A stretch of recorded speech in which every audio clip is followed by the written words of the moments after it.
İyun ayının 3-də Nərimanov rayonunda yerləşən New Spring Akademiyanın açılış mərasimi keçirilib. Tədris mərkəzi kimi fəaliyyət göstərəcək akademiyanın rəhbərləri Məhsəti Mehnətova və Könül Məmmədlidir. Tədbiri giriş sözü ilə fəxri qonaq qismində iştirak edən Beynəlxalq Qalereyanın direktoru Elnura İskəndərova açıb. Elnura İskəndərova qeyd edib ki, New Spring Akademiyasının fəaliyyətə başlaması gənc nəslin inkişafına töhfə verəcək və müxtəlif sahələrdən olan müəllimlərin işlə təmin olunmasına müsbət təsir edəcək. Sonra sənətkarlıqda özünə məxsus üslubu və uğurlu müəllimlik təcrübəsi ilə tanınan akademiyanın rəhbərləri Məhsəti Mehnətova və Könül Məmmədli təbrik olunub, söz onlara verilib. Məhsəti Mehnətova qonaqları salamlayıb, qeyd edib ki, akademiyanın yaradılmasında məqsəd gənc nəslin hərtərəfli inkişafına töhfə verməkdir. O bildirib ki, tədris prosesində müasir təhsil texnologiyalarından və fərdi yanaşma prinsiplərindən istifadə olunacaq, şagirdlərin yaradıcılıq və intellektual bacarıqlarının inkişafına önəm veriləcək.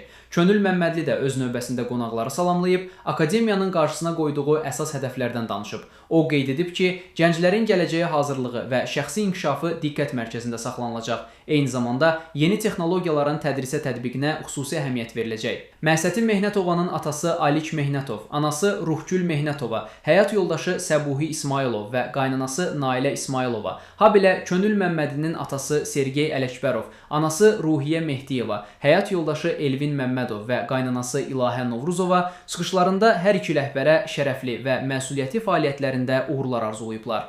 Çay süfrəsi ətrafında müzakirələrlə davam etdirilən tədbir xatirə fotolarının çəkilməsi ilə yekunlaşıb.